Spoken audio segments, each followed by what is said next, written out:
तो बच्चा लोग एक बार फिर से आप सभी लोगों का स्वागत है आज की इस क्लास में। तो बात कर रहे थे अकाउंटेंसी के चैप्टर नंबर 1 की, इंट्रोडक्शन टू अकाउंटिंग की। और बच्चा बहुत कुछ मैं आपको पढ़ा चुका हूं, लगभग 4 से 5 पार्ट अपलोड कर चुका हूं। जस्ट प्रीवियस क्लास में ही बुक कीपिंग, अकाउंटिंग और अकाउंटेंसी के बारे में पढ़ाया। बुक कीपिंग अकाउंटिंग में क्या डिफरेंस होता है वो भी हमने बात की। तो आज की क्लास कंटिन्यू करेंगे और बात करेंगे अकाउंटिंग इंफॉर्मेशन की। तो बच्चा अभी अकाउंटिंग इंफॉर्मेशन क्या होती है, अकाउंटिंग इंफॉर्मेशन कितने टाइप की होती है, साथ ही यूजर्स ऑफ अकाउंटिंग इंफॉर्मेशन आज बात करेंगे, एकदम डिटेल में बात करेंगे। तो चलो थोड़ा सा समझ लो यार। देखो अकाउंटिंग इंफॉर्मेशन जनरली दो शब्द है, एक अकाउंटिंग अलग है। अकाउंटिंग तो याद ही होगा, accounting is the art of recording, classifying, summarising significant manner in terms of money, सारी बात है। ठीक है, सो अकाउंटिंग तो पढ़ चुके हैं, रिकॉर्ड भी करना है, क्लासिफिकेशन भी करना है, समराइजिंग, यानी कि जो भी हम बुक्स ऑफ अकाउंट्स बनाते हैं वो अकाउंटिंग हो गई। दूसरा है इंफॉर्मेशन। यार इंफॉर्मेशन तो पता है, इंफॉर्मेशन मींस लोगों को जानकारी देना, लोगों को बताना। यानी कि जब हम लोग अकाउंटिंग कंप्लीट कर लेते हैं, लास्ट स्टेप क्या होता है, कम्युनिकेटिंग टू यूजर। शायद याद हो आप लोग को, अकाउंटिंग प्रोसेस याद हो, लास्ट स्टेप क्या होता है, कम्युनिकेटिंग का। ठीक है, यानी कि जो भी आपने अकाउंटिंग की है, जो भी आपने बुक्स ऑफ अकाउंट्स बनाए हैं, प्रॉफिट आया है, लॉस आया है, एसेट्स है, लाइबिलिटीज है, कितना पैसा है, कितना किसी को देना है, हर एक चीज यानी जो हमारी समरी है उसको अब आपको लोगों को बताना है, वो कहलाता है अकाउंटिंग इंफॉर्मेशन। यानी कि अकाउंटिंग की इंफॉर्मेशन जो हम लोगों के साथ कम्युनिकेट करेंगे वो आपकी अकाउंटिंग इंफॉर्मेशन कहलाती है। देखो बच्चा रीड आउट करते हुए चलेंगे, तो आओ जरा। Accounting information is a consolidated statement of all financial information of a business organisation. तो बिजनेस ऑर्गेनाइजेशन के कंसोलिडेटेड स्टेटमेंट्स की जानकारी, यानी कि जो स्टेटमेंट्स हम प्रिपेयर कर चुके हैं उनकी जानकारी देना अकाउंटिंग इंफॉर्मेशन। और थोड़ा सा डिटेल में पढ़ो तो business transactions are the main source of accounting information. और अकाउंटिंग इंफॉर्मेशन का मेन सोर्स कौन होता है, मेन सोर्स कहां से आती है ये इंफॉर्मेशन, तो अगेन हमारे बुक्स ऑफ अकाउंट यानी कि बुक कीपिंग। तो from the business transactions various accounting statements are prepared and publish. तो अगर हम लोग बिजनेस पॉइंट ऑफ व्यू से समझे तो बहुत सारे स्टेटमेंट बनाए जाते हैं और बहुत सारे स्टेटमेंट्स पब्लिश भी किए जाते हैं। ठीक है, आप पूछोगे सर कौन कौन से स्टेटमेंट है जो हम लोग लोगों को बताते हैं, यानी जिसकी हम जानकारी लोगों को देते हैं, जो अकाउंटिंग इंफॉर्मेशन में आएगा। तो बच्चा अभी हमारे पास वही है, टॉपिक पढ़ो, टाइप्स ऑफ अकाउंटिंग इंफॉर्मेशन। यानी कि अकाउंटिंग इंफॉर्मेशन के कितने टाइप होते हैं। यहां से मैं कहूंगा ये टॉपिक आपके लिए बहुत बहुत इंपॉर्टेंट है। ठीक है, कितने टाइप की जानकारी आप लोगों के साथ शेयर करते हो, वो कौन कौन सी इंफॉर्मेशन है जो आप कम्युनिकेट करते हो। आओ जरा रीड आउट करो। तो अगेन एक डेफिनेशन है, ये डेफिनेशन बहुत सिंपल है, इसे याद कर लो, बहुत बेटर रहेगा। देखो तो accounting information refers to the financial statements. यार ये फाइनेंशियल स्टेटमेंट से याद है क्या, फाइनेंशियल स्टेटमेंट, फाइनेंशियल पोजीशन, वो स्टेटमेंट्स जो हम लोग साल के एंड में बनाते हैं। तब बनाते हैं जब बुक कीपिंग खत्म हो जाती है, यानी कि ईयर कंप्लीट हो जाती है।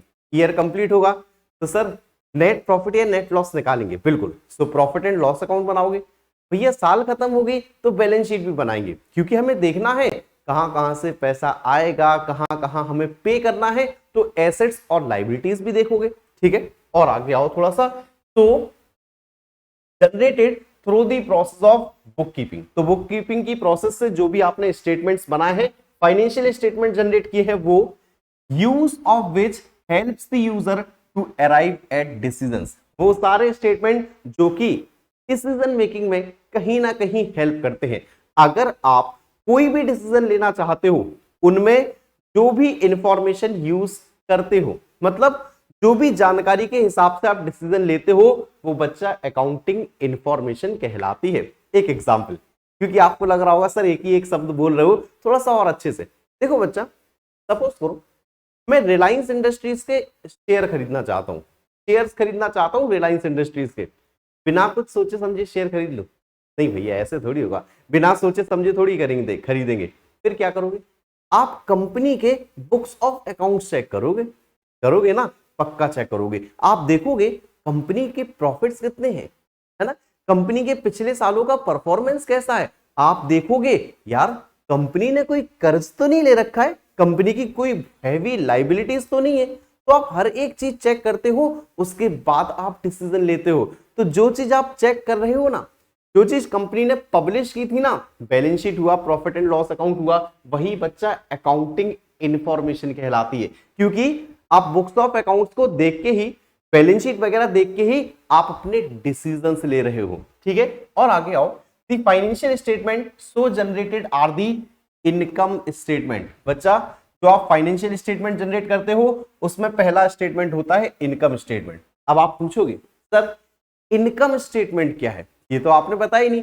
बच्चा इनकम स्टेटमेंट आपका प्रॉफिट एंड लॉस अकाउंट कहलाता है। कौन सा? P&L account. और मैं कहता हूं जब साथ में इसी में हम लोग ट्रेडिंग अकाउंट बना देते हैं तो वो आपका इनकम स्टेटमेंट कहलाता है। बोले तो trading account plus profit and loss account. अब ये मत पूछना सर ट्रेडिंग अकाउंट क्या होता है, sir profit and loss account क्या होता है। अरे भाई पूरी किताब पढ़ी है, आगे चल के चैप्टर वाइज पढ़ेंगे। अभी ये समझ लो इनकम स्टेटमेंट का मतलब trading account and profit and loss account. चलो आगे आओ, देखो लिखा भी है profit and loss account and the position statement. Position statement इसका मतलब आपकी बैलेंस शीट। बैलेंस शीट तो याद है ना, एसेट्स और लायबिलिटीज। और आगे आओ, तो the information made available by these statement can categorised into. अब देखो मोस्ट इंपॉर्टेंट, कितने प्रकार के अकाउंटिंग इंफॉर्मेशन होता है, कौन कौन सी इंफॉर्मेशन आप लोगों को प्रोवाइड करोगे। तो एक तो मैंने बता ही दिया यहाँ पर,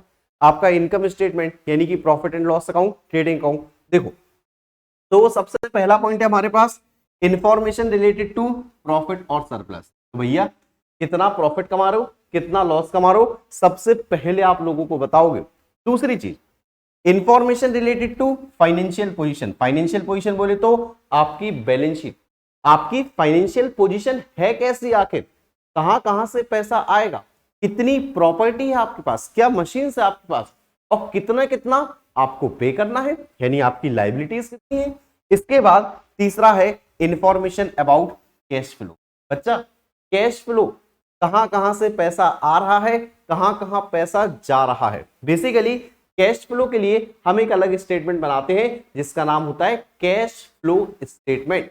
यानी कि हम जो बिजनेस कर रहे हैं, बिजनेस में कितना पैसा ऑपरेटिंग एक्टिविटी से आ रहा है या जा रहा है, कितना हमने इन्वेस्टमेंट कर रखा है, और कितना हमने लोन्स ले रखा है, कितना हम लोग इंटरेस्ट पे करते हो। सीधा सीधा जो हमारे बिजनेस का पैसा है वो कितने पार्ट्स में डिवाइडेड है, वो आपका cash flow.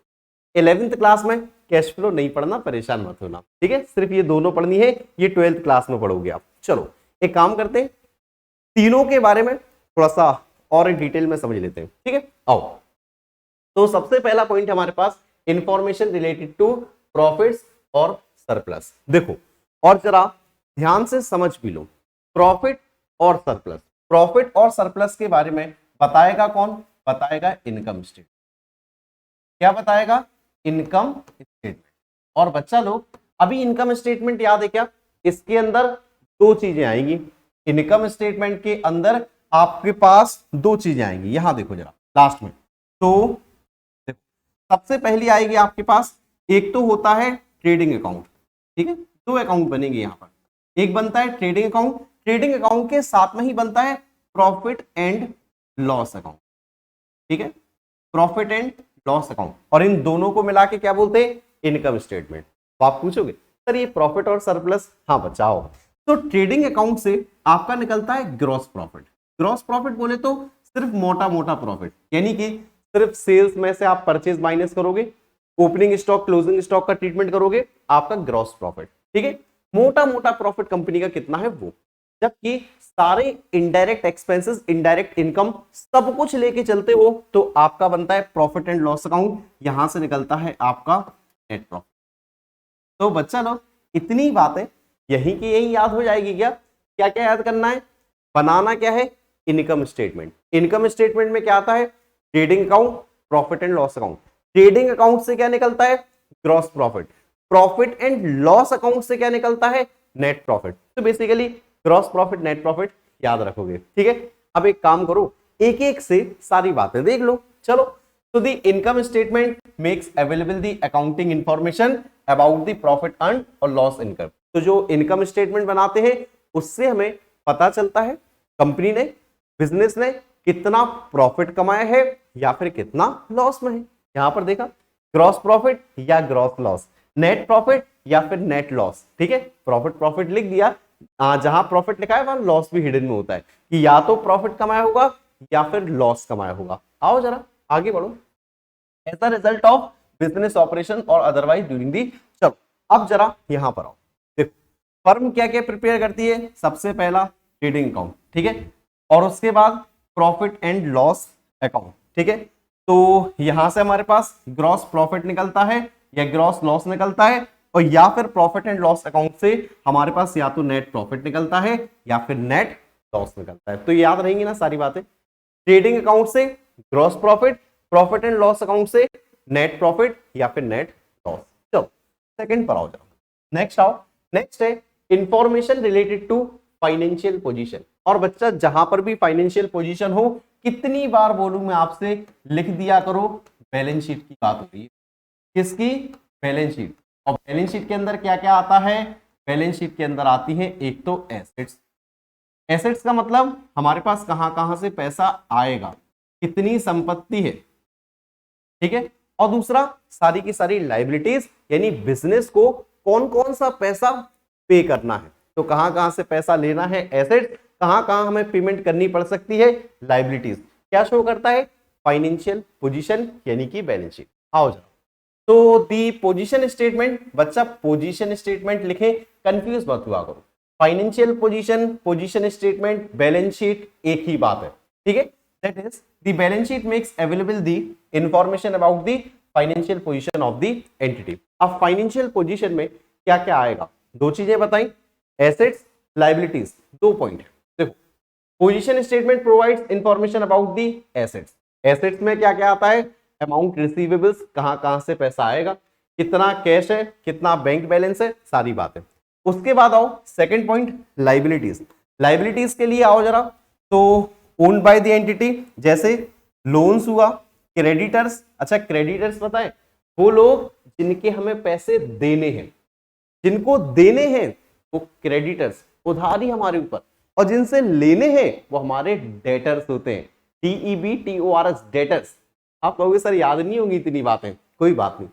Next chapter basic concepts of accounting, detail में पढ़ाऊंगा, सारी बातें पढ़ाऊंगा, यहां सिर्फ समझ लो। तो क्रेडिटर्स जिनके पैसे देने हैं, ऐसे ही अमाउंट पेबल्स, कौन कौन सा अमाउंट पे करना है, और कैपिटल। कैपिटल बोले तो मालिक के द्वारा बिजनेस में लगाया गया पैसा, मालिक ने भले बिजनेस में लगाया लेकिन बिजनेस के लिए तो उधारी है, मालिक को एक ना एक दिन वापस करना पड़ेगा। तो ये सारे आपकी लाइबिलिटीज का पार्ट होता है, उधारी का पार्ट होता है। चलो और बढ़ो जरा आगे आओ। तीसरा है इंफॉर्मेशन अबाउट कैश फ्लो। तो इसके लिए हम लोग क्या बनाते हैं, इसके लिए बनाते हैं कैश फ्लो स्टेटमेंट, ठीक है। अभी 11th में नहीं पढ़ना है, ये पढ़ोगे क्लास 12th में, और क्लास 12th का बच्चा लास्ट चैप्टर है, तीसरी बुक का भी लास्ट चैप्टर, ठीक है। अब जैसा कि नाम से पता चल रहा है कैश फ्लो, फ्लो मींस बहना, बहने का मतलब या फ्लो का मतलब होता है कि कितना इनफ्लो है, कितना आउटफ्लो है। तो बिजनेस के अंदर कितना पैसा इनफ्लो है, कहां कहां से पैसा आ रहा है। जैसे एक तो बिजनेस ऑपरेशन से ही पैसा आता है, यानी कि सेल्स के द्वारा पैसा आता है। दूसरी चीज, अगर आपने कहीं पैसा इन्वेस्ट कर रखा है तो वहां से इंटरेस्ट आता है, वहां से डिविडेंड आता है, वहां से रेंट आता है, तो इन्वेस्टमेंट से भी पैसा आता है। ऐसे ही लाइबिलिटीज, सॉरी आउटफ्लो की बात करें, यहाँ कैश फ्लो की बात करें ना, तो कैश आउटफ्लो। अभी बताओ कैश जाता कहां कहां है, जाता है भैया कुछ तो हम रॉ मटेरियल परचेस करते हैं, कुछ हमें क्रेडिटर्स को पे करना पड़ता है, यानी बिजनेस ऑपरेशंस के हिसाब से पैसा जाता है। दूसरी चीज, अगर आपने लोन लिया होगा, कहीं से लोन लिया होगा, शेयर इश्यू किए होंगे, डिबेंचर इश्यू किए होंगे, तो बच्चा इंटरेस्ट या डिविडेंड पे भी तो करना पड़ेगा, तो फाइनेंसिंग में भी पैसा जाता है। ठीक है, हो सकता है कुछ कुछ मैं हार्ड शब्द भी आपको बोल रहा हूं, जैसे फाइनेंसिंग हुआ, डिबेंचर हुआ, कोई बात नहीं, कुछ कुछ बातें भी समझते हुए चलो, आगे चल के डिटेल में पढ़ाऊंगा। ठीक है, आगे आओ चलो। तो कहने का मतलब कैश कितना इनफ्लो हो रहा है, कैश कितना आउटफ्लो हो रहा है, वो कैश फ्लो स्टेटमेंट में रिकॉर्ड होता है, और ये बच्चा फाइनेंशियल स्टेटमेंट का पार्ट होता है। आओ जाओ।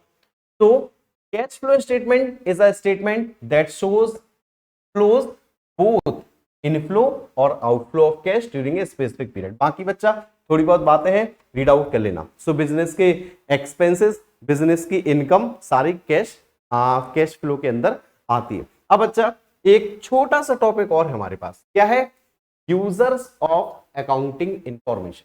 ठीक है, और जो पहला है इंटरनल यूजर, इसे मैं कहूंगा इंपॉर्टेंट भी है। अब पहले तो टॉपिक को समझो।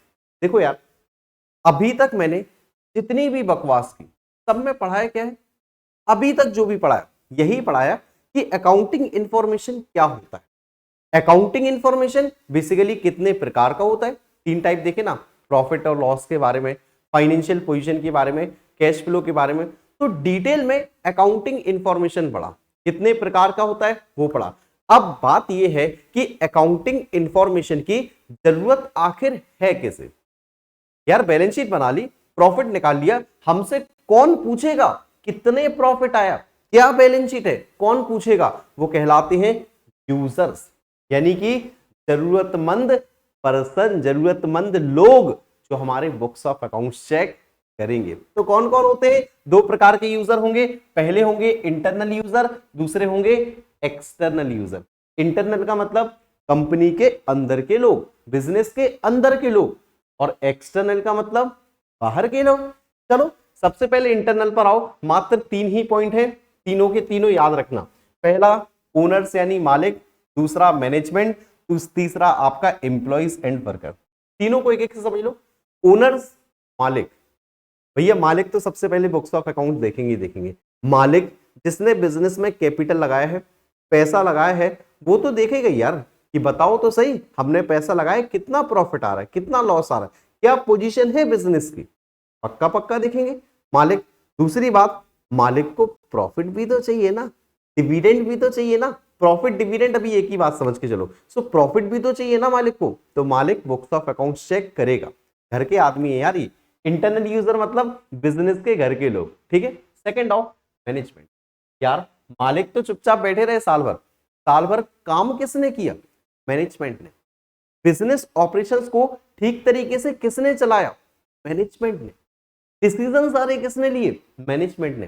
तो क्या मैनेजमेंट साल के एंड में ये नहीं चाहेगा अच्छा खासा प्रॉफिट आया हो बिजनेस का, यानी मैनेजमेंट चाहेगा कि भाई कितना प्रॉफिट आया, कितना लॉस आया, हमें बताओ तो सही, ताकि नेक्स्ट ईयर के लिए प्रिपरेशन की जा सके। तो और आगे जो भी डिसीजंस है उनमें मैनेजमेंट देखता है बुक्स ऑफ अकाउंट्स। ठीक है, बाकी मैनेजमेंट देखता है हमारी प्राइस कितनी रही, कॉस्ट ऑफ प्रोडक्शन कितना रहा, कितना प्रॉफिट आया, कहां कहां ज्यादा खर्च हुआ, कहां कहां से इनकम कम हुई, हर एक चीज मैनेजमेंट देखता है। तो मैनेजमेंट को भी बुक्स ऑफ अकाउंट्स की यानी अकाउंटिंग इंफॉर्मेशन की जरूरत पड़ती है।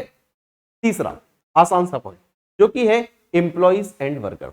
अब बच्चा एम्प्लॉई को क्यों चाहिए बुक्स ऑफ अकाउंट्स, वर्कर्स को क्यों चाहिए। देखो यार, एम्प्लॉई हमारे यहाँ काम कर रहे हैं, वर्कर्स हमारे यहाँ काम कर रहे हैं, लंबे समय से काम कर रहे हैं, तो देखना तो चाहेंगे यार कि हम जिस कंपनी में काम कर रहे हैं कितना प्रॉफिट आया, कितना लॉस आया। और बच्चा यार एक चीज और यार, वर्कर्स के लिए, वर्कर्स को क्या चाहिए, वर्कर्स को भैया एक तो सैलरी चाहिए, चलो वो तो हम दे देंगे यार, उसके अलावा और कुछ चाहिए, बिल्कुल चाहिए भैया। दिवाली आती है तो वर्कर्स ना बड़ी उम्मीद लगा लेते हैं कि भैया कंपनी अच्छा खासा काम कर रही है, कंपनी अच्छा खासा कमा रही है, और जितना ज्यादा कमा रही है हो सकता है हमें बोनस भी उतना ज्यादा मिल जाए, है ना। तो बोनस के पॉइंट ऑफ व्यू से भी बच्चा employees, workers books of accounts यानी कि अकाउंटिंग इंफॉर्मेशन चेक करते रहते हैं। ठीक है, 3 पॉइंट थे, सिंपल से पॉइंट थे, 3 के 3 याद रखना। अब सुनो, ये तो थे घर वाले, बिजनेस के पॉइंट ऑफ व्यू से घर के लोग। अब आओ बाहर वाले। तो भैया बाहर वाले बहुत सारे हैं, आसान है और बिल्कुल सिंपल भी है। जैसे सबसे पहले बैंक्स और फाइनेंशियल इंस्टीट्यूशंस, भैया लोन प्रोवाइड करते हैं हमें, तो बैंक हुआ, फाइनेंशियल इंस्टीट्यूशंस हुआ, जो हमें लोन देते हैं या जिन्होंने लोन दे रखा है, वो हमारे बुक्स ऑफ अकाउंट जरूर देखेंगे। वो देखेंगे प्रॉफिट आ रहा है या नहीं आ रहा है, ये बंदा हमारा लोन वापस कर पाएगा या नहीं कर पाएगा। ये हो गए।